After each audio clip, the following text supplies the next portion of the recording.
দর্শক, মানবজমিন লাইভে স্বাগত জানাচ্ছি। রাজধানী ঢাকায় এনটিআরসির সামনে বদলি প্রথা চালু না থাকে ইন্ডেক্সধারী শিক্ষকদের আলাদা গণবিজ্ঞপ্তির দাবিতে শিক্ষকরা আন্দোলন করছেন। এই আন্দোলনে তাদের যেটা দাবি, তারা আলাদা গণবিজ্ঞপ্তি চাচ্ছেন। ইন্ডেক্সধারী শিক্ষকরা তারা বলছেন দেশের বিভিন্ন প্রান্তে তারা চাকরি করছেন এবং তারা মানবেতর জীবনযাপন করছেন। দীর্ঘদিন যাবতীয় তারা বদলি প্রথার দাবি জানিয়ে আসছিলেন এবং সেই সঙ্গে যেহেতু বদলি প্রথা চালু না থাকায় তারা গণবিজ্ঞপ্তিতে আলাদা গণবিজ্ঞপ্তি দাবি করছেন। তা আমি একটু শুনতে চাই তাদের কথা। আসলে আপনার নামটা একটু বলুন। আমার নাম হচ্ছে বাবলু, আমি ইংরেজি প্রভাষক ফেনীতে কর্মরত। আমরা এখানে আছি আজকে আমাদের দীর্ঘদিন ধরে লালিত স্বপ্ন, আমরা আমাদের বাড়িতে ফিরে যাব। সরকার আমাদেরকে নিয়োগ দিছে, কাউকে 700 কিলোমিটার, কাউকে 600 কিলোমিটার, কাউকে 700-800 এরকম বাংলাদেশে ছড়িয়ে ছিটিয়ে আমাদের লক্ষ লক্ষ শিক্ষক ছড়িয়ে আছে যারা মানবেতর জীবনযাপন করতেছে। এখন আমরা অনেক দিন ধরে মোটামুটি একটা পর্যায়ে নিয়ে আসছিলাম মন্ত্রণালয় এবং অধিদপ্তরের মাধ্যমে বদলিটা। তো বদলির পর্যায়ে অনেকগুলো কর্মশালা হয়ে আমাদের বদলিটা যখন চূড়ান্ত পরিপক্ব হয়ে যাবে, এই অবস্থা গত 5 তারিখ রবিবার আমাদের ইয়েটা আবার স্থগিত করেছে। মাননীয় মন্ত্রী ওখানে সভাপতিত্বে ছিলেন এবং প্রতিমন্ত্রীও ছিল, সচিব স্যার, এনটিআরসি চেয়ারম্যান এবং বাকি শিক্ষা সংশ্লিষ্ট যারা আছে সবাই ছিল। কিন্তু আমাদের এটা হঠাৎ কোনো নোটিফিকেশন ছাড়া এটা স্থগিত করে চলে যাচ্ছে।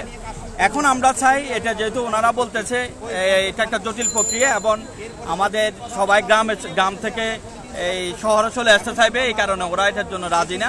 তো আমরা যে জিনিসটা চাচ্ছি, এত জটিলতা বা এত বারবার আমরা আশাহত হচ্ছি, এগুলো না করে আমাদের জন্য সোজা একটা জিনিস এনটিআরসি এর মাধ্যমে, কোনো আইনও লাগবে না, কিছু লাগবে না, এনটিআরসি এর মাধ্যমে আমরা একটা আলাদা গণবিজ্ঞপ্তি চাই এবং এটা খুব সহজে হয়ে যেতে পারবে এবং সরকারেরও এখানে এই বদলির মাধ্যমে সরকারও রাজস্ব পাবে। সুতরাং কর্তৃপক্ষের কাছে মাননীয় মন্ত্রী, প্রতিমন্ত্রী, সচিব সহ এবং অধিদপ্তর যারা আছে ওদের সকল কর্মকর্তার প্রতি আমাদের আকুল আবেদন, আপনারা আমাদেরকে এনটিআরসির মাধ্যমে আলাদা গণবিজ্ঞপ্তি দিয়ে বদলির ব্যবস্থা করবেন। আমরা যেন আমাদের সেই নিজের রুটে চলে যেতে পারি, আমাদের বাড়িতে ফিরে যেতে পারি। এই অবস্থা শিক্ষকতা পেশা আসলে বাড়িতেই মজা, আমরা বাড়িতে যেতে চাই। আশা করি আমাদের এই দাবিটা আপনারা পূরণ করবেন। ধন্যবাদ। যেদিন থেকে আমি শুনলাম যে আমাদের বদলিটা স্থগিত হয়ে গেছে, সেদিনটাতে আমি অবশ্যই ঘুমাইতে পারিনি। কারণ আমি হয়তো ভাবছি যে আমি হয়তো আর নিজ এলাকা যেতেই পারবো না। তারপর দিন ক্লাসে আমার মন বসতেছিল না, আমি ক্লাসে যেতে পারতেছিলাম। যদিও জোর করে গেছি, ক্লাসে আমার মনে বসতেছিল, নিয়মিত ক্লাস নিতে পারতেছিলাম না।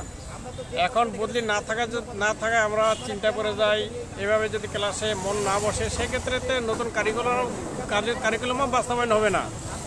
অতএব কর্তৃপক্ষের প্রতি আকুল আবেদন যে নতুন কারিকুলাম বাস্তবায়ন করার জন্য, আমাদের দুর্দশা দূর করার জন্য, আমাদের সুস্থ মস্তিষ্কে পাঠদান করানোর জন্য আমাদেরকে আলাদা গণবিজ্ঞপ্তির মাধ্যমে প্রতিষ্ঠান পরিবর্তন করার সুযোগ বা আমাদের নিজ এলাকায় যাওয়ার জন্য যেন সুযোগ করে দেওয়া হয়। আসসালামু আলাইকুম। আমি দিনাজপুর থেকে সিলেট ডিভিশনে চাকরি করি। প্রায় আমার বাড়ি থেকে 700 কিলোমিটার দূরে। আমি খুব কষ্টে আছি।